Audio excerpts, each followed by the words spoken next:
Man, what a funky tune that was. Ramses B Set Me Free, an NCS release which you can find in the description below. Good evening, my name is Grant. I am the host of River Valley Radio. I'm also the I almost forgot the other Prime Minister of the Republic of New Strathclyde. This is the 10 subscriber special. Thank you very much for tuning in. I really appreciate it. If you're listening at home, either right now or a little bit later on, just in your own time. So today, for the subscriber special, I will be reading the Lord of the Rings. Just a little bit of it, not too much. We'll go until about 10 o'clock, and then we'll just find ourselves from there. All right. Let's begin. 3 rings for the elven kings under the sky, 7 for the dwarf lords and their halls of stone, 9 for mortal men doomed to die, 1 for the dark lord on his dark throne, in the land of Mordor where the shadows lie, 1 ring to rule them all, 1 ring to find them, 1 ring to bring them all, and in the darkness bind them, in the land of Mordor where the shadows lie. Prologue Concerning Hobbits. This book is largely concerned with hobbits, and from its pages a reader may discover much of their character and a little of their history. Further information will also be found in the selection from the Red Book of Westmarch that has already been published under the title of The Hobbit. That story was derived from the earlier chapters of the Red Book composed by Bilbo himself, the first hobbit to become famous in the world at large, and called by him there and back again, since they told of his journey into the east and his return, an adventure which later involved all the hobbits and the great events of that age that are here related. Many, however, may wish to know More about this remarkable people from the outset. While some may not, well, while some may not possess the earlier book, for such readers a few notes on the more important points are here collected from Hobbit lore, and the first adventure is briefly recalled. Hobbits are an unobtrusive but very ancient people, for numerous formerly than they are today, for they love peace and quiet and good-tilled earth. A well-ordered and well-farmed countryside was their favourite haunt. They do not and did not understand or like machines more complicated than a forge bellows, a watermill, or a hand loom.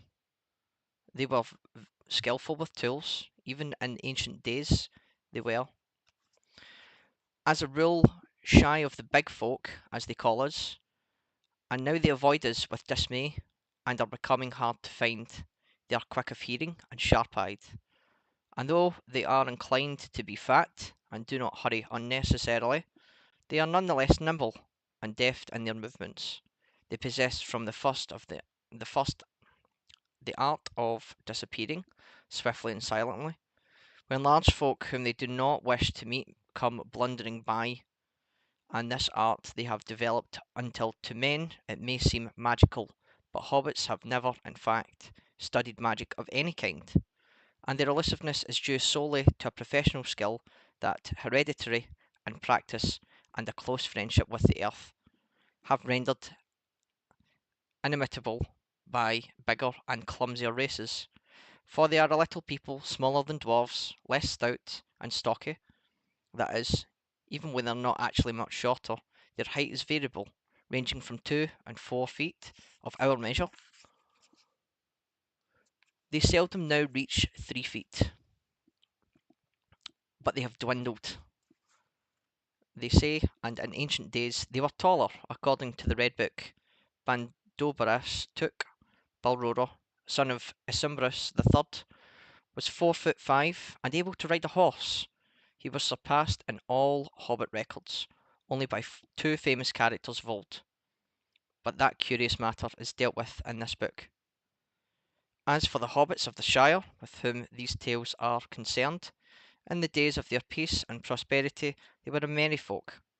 They dressed in bright colours, being notably fond of yellow and green, but they seldom wore shoes, since their feet had tough leathery soles, and were clad in a thick curling hair, much like the hair of their heads, which was commonly brown. Thus the only craft little practised among them was shoemaking, but they had long and skilful fingers, and could make many other useful and comely things. Their faces were as a rule good-natured, rather than beautiful, broad, bright-eyed, red-cheeked, with mouths apt to laughter and to eating and drinking. And laugh they did, and eat and drink, often and heartily, being fond of simple jests at all times, and of 6 meals a day when they could get them. They were hospitable and delighted in parties, and in presents which they gave away freely and eagerly accepted. It is plain indeed that in spite of later estrangement, hobbits are relative of ours, far nearer to us than elves or even the dwarves. Of old they spoke the languages of men, after their own fashion, and liked and disliked much of the same things as men did. But what exactly our relationship is can no longer be discovered. The beginning of hobbits lies far back in the elder days that are now lost and forgotten. Only the elves still preserve any records of that vanished time, and their traditions are concerned almost entirely with their own history, in which men appear seldom, and hobbits are not mentioned at all. Yet it is clear that hobbits had in fact lived quietly in Middle-earth for many long years before other folk became even aware of them, and the world being after full of strange creatures beyond count.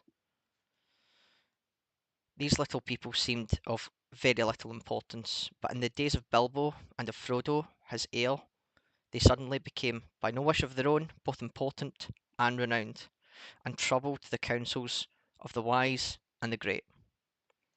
Those days, the third age of Middle Earth, are now long past, and the shape of all lands has been changed, but the regions in which hobbits then lived were doubtless the same as those in which they still linger. The northwest of the Old World, east of the sea. Of their original home, the hobbits in Bilbo's time preserved no knowledge. A love of learning, older than genealogical lore, was far from general. Among them, but there remained still a few of the older families who studied their own books, and even gathered reports of the old times and distant lands from elves, dwarves, and men. Their own records began only after the settlement of the Shire, and their most ancient legends hardly looked further back than their wandering days. It is clear, nonetheless, from these legends, and from the evidence of their peculiar words and customs, that like many other folk, hobbits had in the distant past moved westwards. Their earliest tales seem to have glimpsed a time when they dwelt in the upper vales of Anduin, between the eaves of Greenwood the Great and the Misty Mountains. Why they later undertook the hard and perilous crossing of the mountains into Eriador is no longer certain. Their own accounts speak of the multiplying of men in the land, and of shadow that fell on the forest, so that it became darkened, and its new name was Mirkwood. Before the crossing of the mountains, the hobbits had already become divided into three somewhat different breeds: Harfoots, Stoors, and Fallowhides. The Harfoots were browner of skin, smaller and shorter, and they were beardless and bootless. Their hands and feet were neat and nimble, and they preferred highlands and hillsides. The Stoors were broader, heavier in build, their feet and hands were larger, and they preferred flatlands and riversides. The Fallowhides were fairer of skin, and also of hair, and they were taller and slimmer than the others.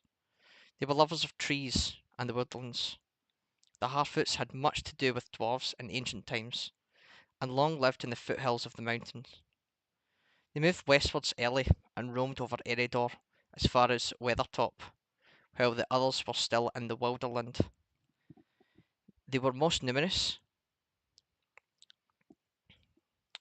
they were most normal and representative variety of hobbit, and far the most numerous. They were the most inclined to settle in one place, and longest preserved their ancestral habit of living in tunnels and holes. The Stoors lingered long by the banks of the great river Anduin, and were less shy of men. They came west after the Harfoots, and followed the course of the Loudwater southwards, and there many of them long dwelt between Tharbad and the borders of Dunland before they moved north again. The Fallowhides, the least numerous, were a northerly branch. They were even more friendly with elves than the other hobbits were, and had more skill in language and song than in handicrafts, and of they preferred hunting to tilling, and of old they preferred hunting to tilling. Excuse me. They crossed the mountains north of Rivendell, and came down the river Horwell in Eriador. They soon mingled with the other kinds that had preceded them, but being somewhat bolder and more adventurous, they were often found as leaders or chieftains among clans of Harfoots or Stoors. Even in Bilbo's time, the strong Fallowhidish strain could still be noted among the greater families such as the Tooks and the Masters of Buckland. In the westlands of Eriador, between the Misty Mountains and the mountains of Lune, the hobbits found both men and elves. Indeed, a remnant still dwell there of the Dunedain, the kings of men that came over the sea out of Westerness, Westerness, but they were dwindling fast, and the lands of their north kingdom were falling far and wide into west. There was room and to spare for incomers, and ere long the hobbits began to settle in ordered communities.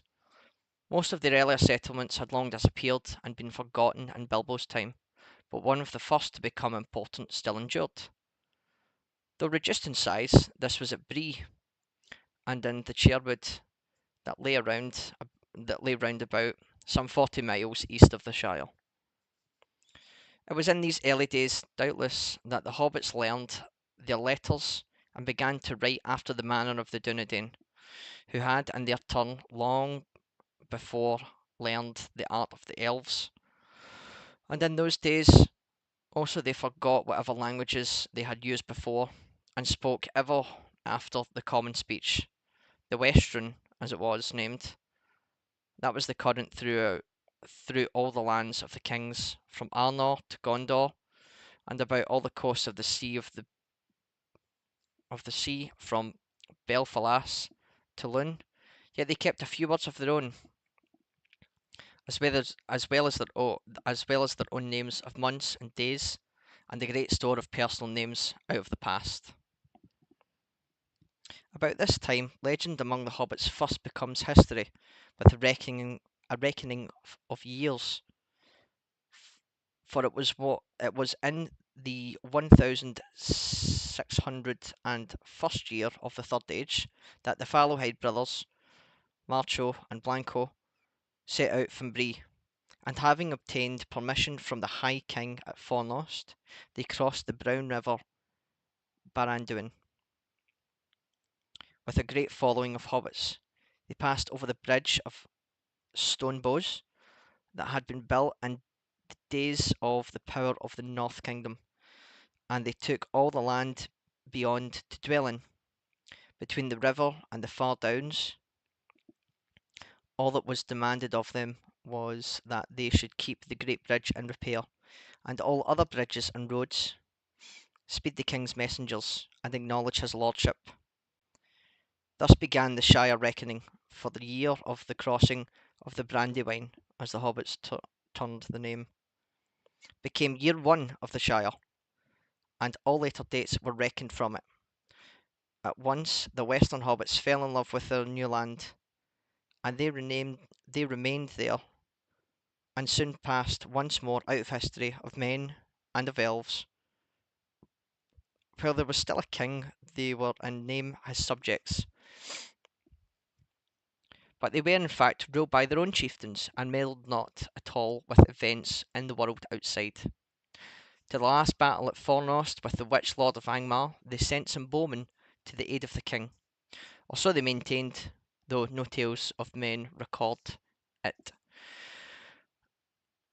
But in that war the North Kingdom ended, and then the hobbits took the land for their own, and they chose from their own chiefs a thane to hold the authority of the king that was gone. There for 1,000 years they were little troubled by wars, and they prospered and multiplied after the Dark Plague, until the disaster of the long winter and the famine that followed it. Many thousands then perished. But the days of dearth were at the time of this tale long past, and the hobbits had again become accustomed to plenty.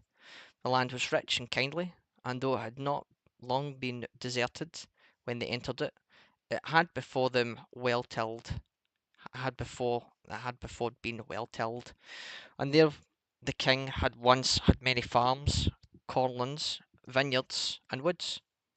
40 leagues it stretched from the far downs to the Brandywine Bridge, and 50 from the northern moors to the marshes in the south. The hobbits named it the Shire, as the region of authority of their thane, and a district of well-ordered business. And there in that pleasant corner of the world they plied their well-ordered business of living, and they heeded less and less the world outside, where dark things moved, until they came to think that peace and plenty were the rule in Middle-earth, and the right of all sensible folk. They forgot or ignored what little they had ever known of the Guardians, and of the labours of those that made possible the long peace of the Shire. They were, in fact, sheltered, but they had ceased to remember it. At no time had hobbits of any kind been warlike, and they had never fought among themselves. In olden days they had, of course, been obliged to fight to maintain themselves in a hard world, but in Bilbo's time that was very ancient history. The last battle before the story opens, and indeed the only one that had ever been fought within the borders of the Shire, was beyond living memory, the Battle of Greenfields, in which Bandobras took, routed an invasion of orcs. Even the weathers had grown milder, and the wolves that had once come ravening out of the north in bitter white winters were now only a grandfather's tale. So though there was still some store of weapons in the Shire, these were used mostly as trophies, hanging above hearths or on walls, or gathered into the museum at Delving. The Matham House, it was called, for anything that hobbits had no immediate use for, but were unwilling to throw away, they called a Matham. Their dwellings were apt to become rather crowded with Mathams, and many of the presents that had come from hand to hand were of that sort. Nonetheless, ease and peace had left this people still curiously tough. They were, if it came to it, difficult to daunt or to kill, and they were perhaps so unwearyingly fond of good things, not least because they could, when put to it, do without them, and could survive rough handling by grief, foe, or weather in a way that astonished those who did not know them well, and looked no further than their bellies and their well-fed faces. They were slow to quarrel, and for sport killing none that lived. They were doughty at bay, and at need could still handle arms.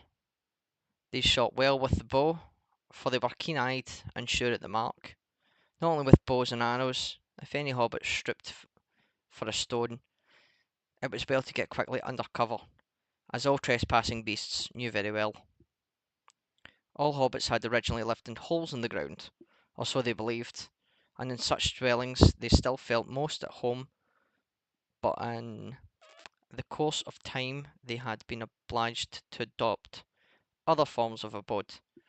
Actually, in the Shire in Bilbo's days, it was, as a rule, only the richest and the poorest hobbits that maintained the old custom. The poorest went on living in burrows of the most primitive kind, mere holes indeed, with only one window or none,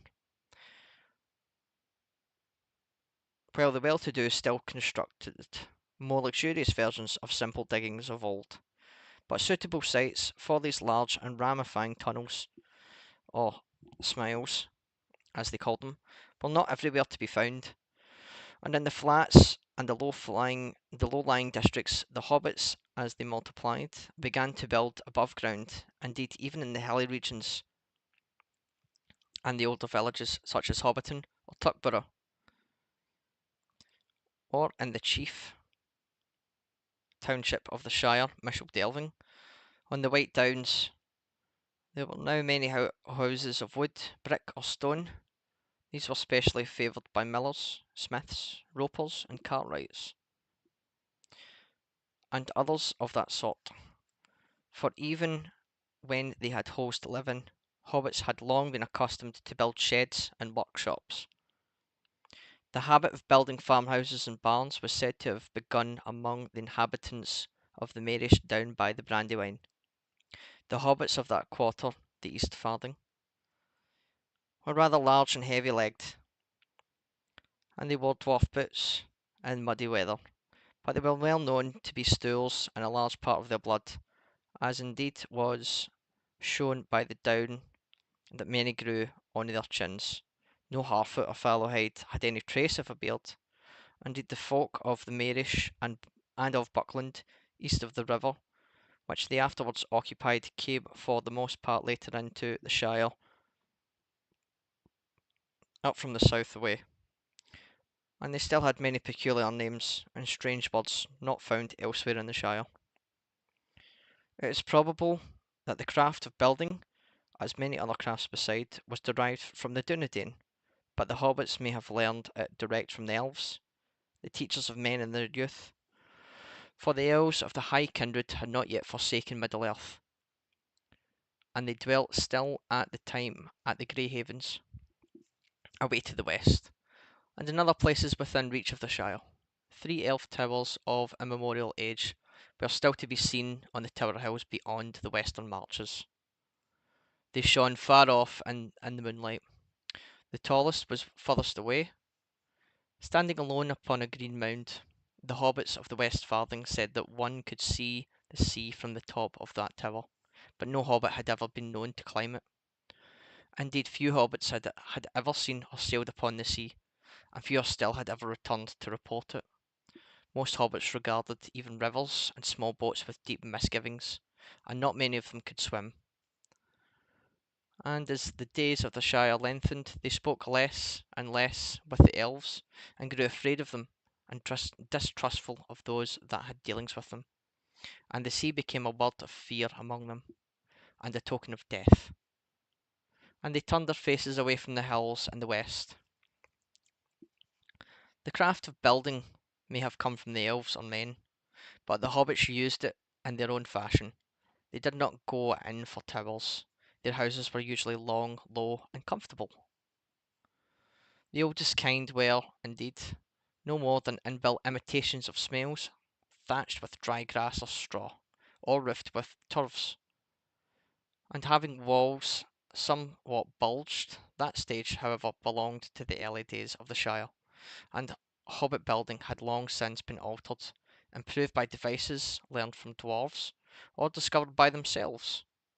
A preference for round windows and even round doors was the chief remaining peculiarity of hobbit architecture. The houses and the halls of Shire hobbits were often large and inhabited by large families. Bilbo and Frodo Baggins were as bachelors very exceptional, and as they were also in many other ways, such as their friendship with the elves. Sometimes, as in the case of the Tooks of Great Smails or the Brandybucks of Brandy Hall, many generations of relatives lived in comparative peace together, in one ancestral and many tunnelled mansion. All hobbits were, in any case, clannish, and reckoned upon their relationships with great care. They drew long and elaborate family trees with innumerable branches. In dealing with hobbits, it is important to remember who is related to whom, and in what degree. It would be impossible in this book to set out a family tree that included even the more important members of the more important families at the time which these tales tell of. The genealogical trees at the end of the Red Book of Westmarch are a small book in themselves, and all but hobbits would find them exceedingly dull. Hobbits delighted in such things, if they were accurate. They liked to have books filled with things that they already knew, set out fair and square, with no contradictions.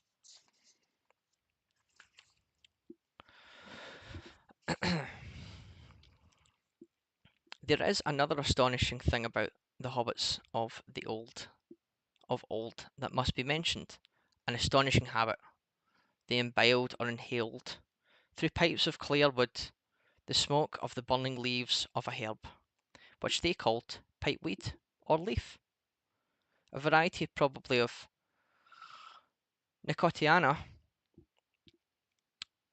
A great deal of mystery surrounds the origin of this peculiar custom, or art, as the hobbits preferred to call it. All that could be discovered about it in antiquity was put together by Meriadoc Brandybuck, later Master of Buckland.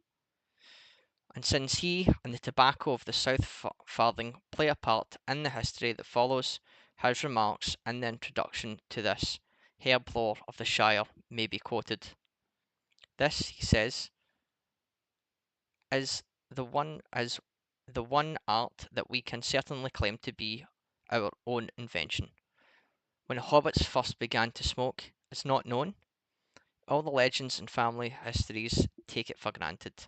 For ages folk in the Shire smoked various herbs, some fouler, some sweeter. But all accounts agree that Tobold Hornblower of Longbottom and the South Farthing first grew the true pipeweed in his gardens in the days of Isengrim II, about the year 1070 of Shire reckoning. The best homegrown still comes from that old district, especially the varieties now known as Longbottom Leaf, Old Toby, and Southern Star. How old Toby came by the plant is not recorded, for to his dying days he would not tell. He knew much about the herbs, but he was no traveller. It is said that in his youth He went often to Bree, though he certainly never went further from the Shire than that. It is thus quite possible that he learned of this plan in Bree, which now, at any rate, it grows well on the south slopes of the hill. The Bree hobbits claim to have been the first actual smokers of the pipeweed. They claim, of course, to have done everything before the people of the Shire, whom they refer to as colonists. But in this case, their claim is, I think, likely to be true, and certainly it was from Bree that the art of smoking, the genuine weed, spread in the recent centuries among dwarves and such other folk, rangers, wizards, or wanderers, as still passed to and fro through that ancient road meeting. The home and centre of the art is thus to be found in the old Inn of Bree, the prancing pony that has been kept by the family of Butterbur from time beyond record. All the same observations that I have made on my own many journeys south have convinced me that the weed itself is not native to our parts of the world, but came northward from Lower Anduin. Whether it was, I suspect, originally brought over sea by the men of Westerness, it grows abundantly in Gondor, and there is richer and larger than in the north, where it is never found wild and flourishes. Only in warm, sheltered places like Longbottom, the men of Gondor call it Sweet Galenas, and esteem it only for the fragrance of its flowers. From the land, it must have been carried up the Greenway during the long centuries. Between the coming of Elendil and our own days. But even the Dunedain of Gondor allows this credit. Hobbits first put it into pipes. Not even the wizards first thought of that before we did. Though one wizard that I knew took up the art long ago and became as skillful in it as all other things that he put his mind to. Okay, next we've got of the ordering of the Shire. The Shire was divided into 4 quarters, the farthings already referred to, north, south, east, and west,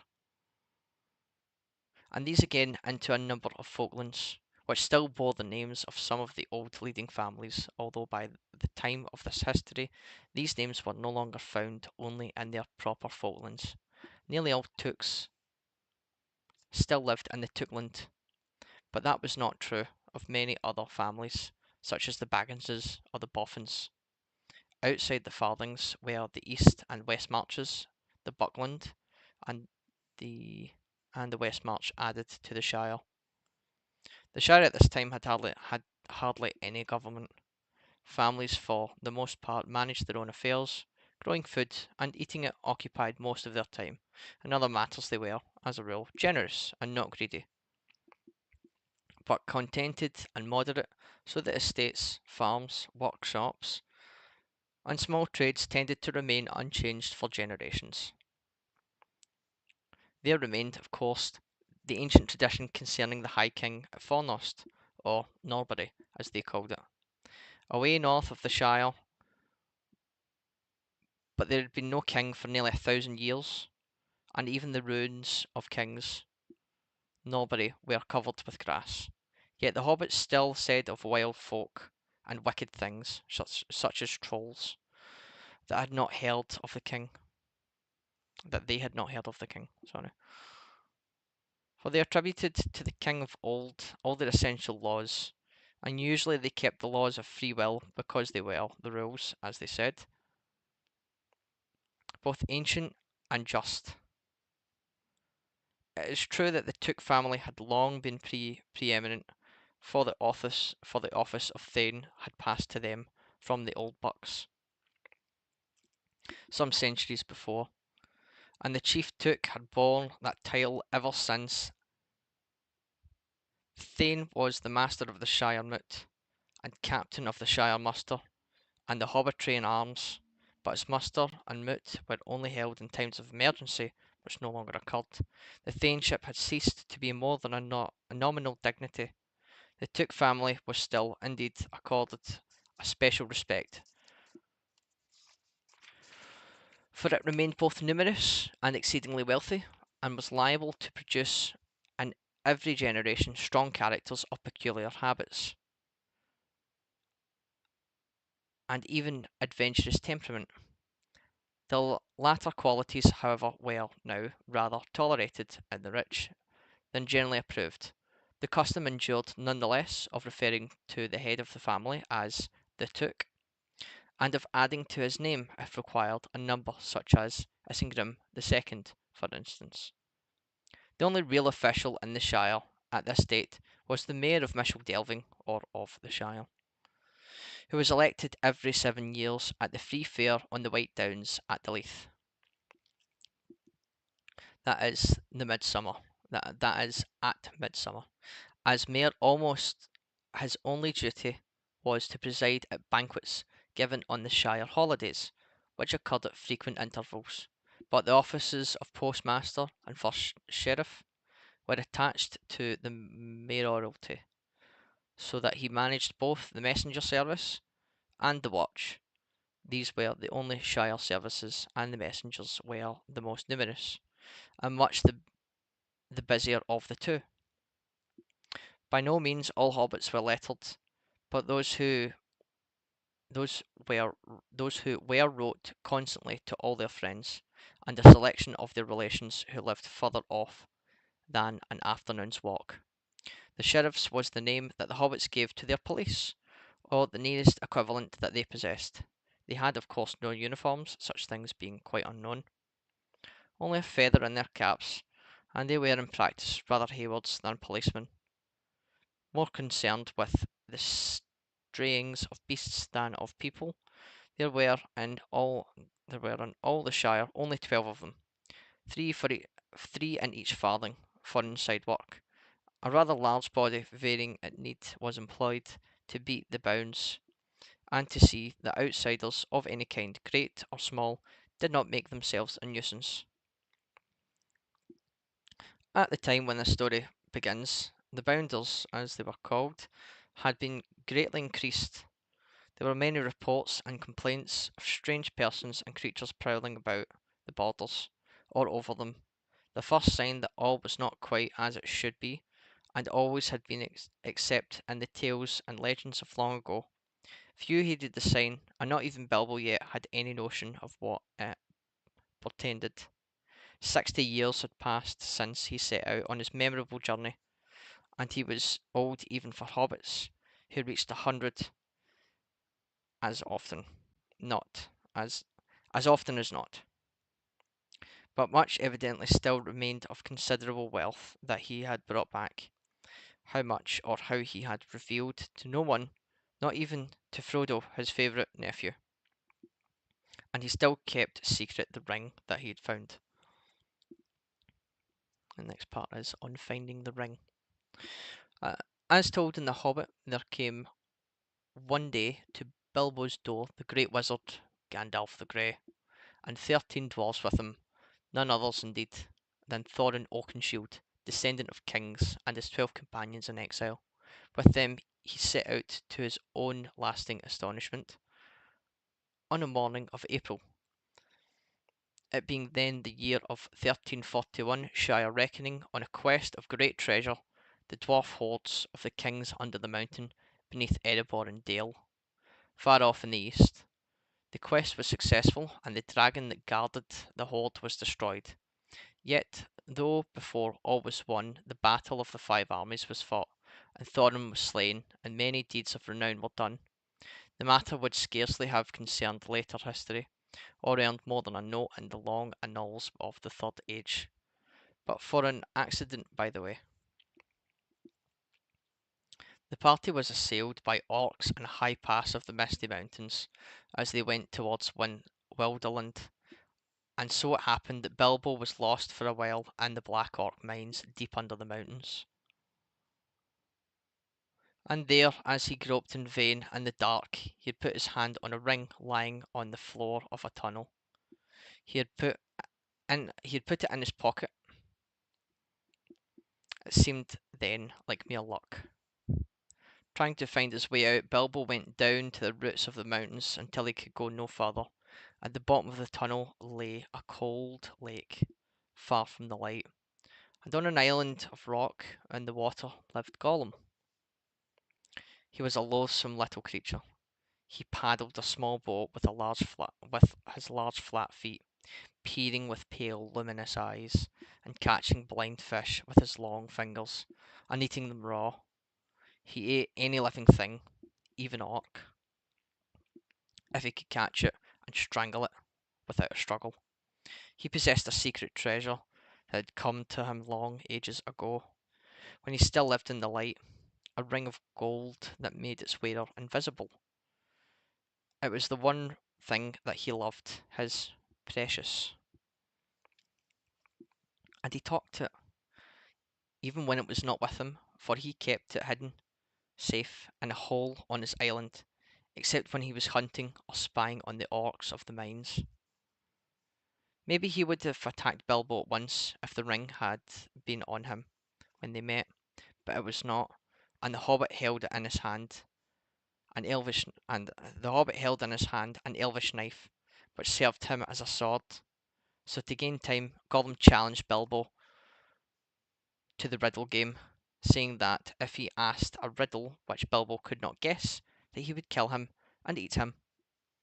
But if Bilbo defeated him, then he would do as Bilbo wished. He would lead him to a way out of the tunnels. Since he was lost in the dark without hope and could neither go on nor back, Bilbo accepted the challenge, and they asked one another many riddles. In the end, Bilbo won the game, more by luck, as it seemed, than by wits,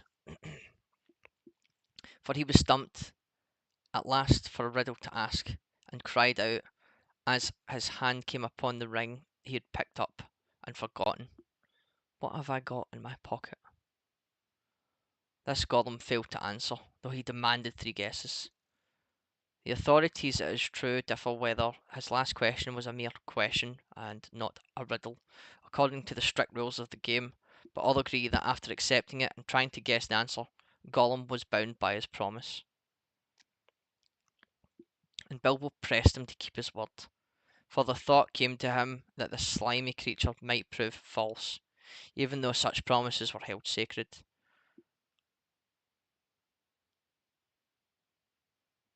And of old, all the wickedest things feared to break them. But after ages alone in the dark, Gollum's heart was black, and treachery was in it. He slipped away, and returned to his island, which Bilbo knew nothing, not far off in the dark water. There he thought lay his ring. He was hungry now, and angry, and once his precious was with him, he would not fear any weapon at all. But the ring was not on the island. He had lost it. It was gone. His screech sent a shiver down Bilbo's back, though he did not yet understand what had happened. But Gollum had at last leaped to a guess too late. "What has it got in its pockets?" he cried. The light in his eyes was like a green flame as he sped back to murder the hobbit and recover his precious. Just in time, Bilbo saw his peril, and he fled blindly up a passage away from the water. And once more he was saved by his luck, for as he ran he put his hand in his pocket, and the ring slipped quietly onto his finger. So it was that Gollum passed him without seeing him, and went to guard the way out, lest the thief should escape. Warily Bilbo followed him, as he went along, cursing and talking to himself about his precious, from which talk at last even Bilbo guessed the truth, and hope came to him in the darkness. He himself had found the marvellous ring, and a chance of escape from the orcs and from Gollum. At length they came to a halt before an unseen opening that led to the lower gates of the mines on the eastward side of the mountains.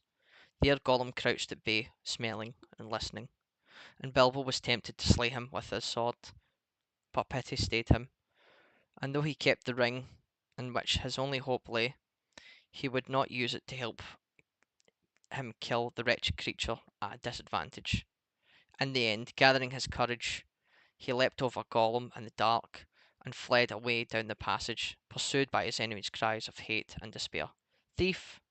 Thief! Baggins! we hates it forever. Now it's a curious fact that this is not the story as Bilbo first told it to his companions. To them his account was that Gollum had promised to give him a present if he won the game, but when Gollum went to fetch it from his island he found the treasure was gone, a magic ring which had been given to him long ago on his birthday. Bilbo guessed that this was the very ring that he'd found, and as he'd won the game it was already his by right. But being in a tight place, he said nothing about it, and made Gollum show him the way out, as a reward instead of a present. This account Bilbo set down in his memoirs, and he seems never to have altered it himself, not even after the Council of Elrond. Evidently, it still appeared in the original Red Book, as it did in several of the copies and abstracts, but many copies contain the true account as an alternative, derived no doubt from the notes by Frodo or Samwise, both of whom learned the truth, though they seem to have been unwilling to delete anything actually written by the old Hobbit himself. Gandalf, however, disbelieved Bilbo's first story as soon as he heard it, and he continued to be very curious about the ring. Eventually he got the true tale of Bilbo after much questioning, which for a while strained their friendship, but the wizard seemed to think the truth important, though he did not say so to Bilbo. He also thought it important and disturbing to find that the good Hobbit had not told the truth from the first, quite contrary to his habit. The idea of a present was not merely was not mere Hobbit-like invention. All the same, it was suggested to Bilbo, as he confessed by Gollum's talk that he overheard, for Gollum did in fact call the ring his birthday present many times. That also Gandalf thought strange and suspicious, but he did not discover the truth in this point for many more years, as will be seen in this book. Of Bilbo's later adventures, little more need be said here. With the help of the ring, he escaped from the orc guards at the gate and rejoined his companions. He used the ring many times in his quests, chiefly for the help of his friends, but kept it secret from them as long as he could. After his return from his home, he never spoke of it again to anyone, save Gandalf and Frodo. And no one else in the Shire knew of its existence. Also, he believed. Only to Frodo did he show the account of his journey that he was writing. His sword, Sting, Bilbo hung over his fireplace, and his coat of marvellous mail, the gift of the dwarves from the Dragon Hoard, he lent to a museum, to Mishel Delving, Madam House, in fact.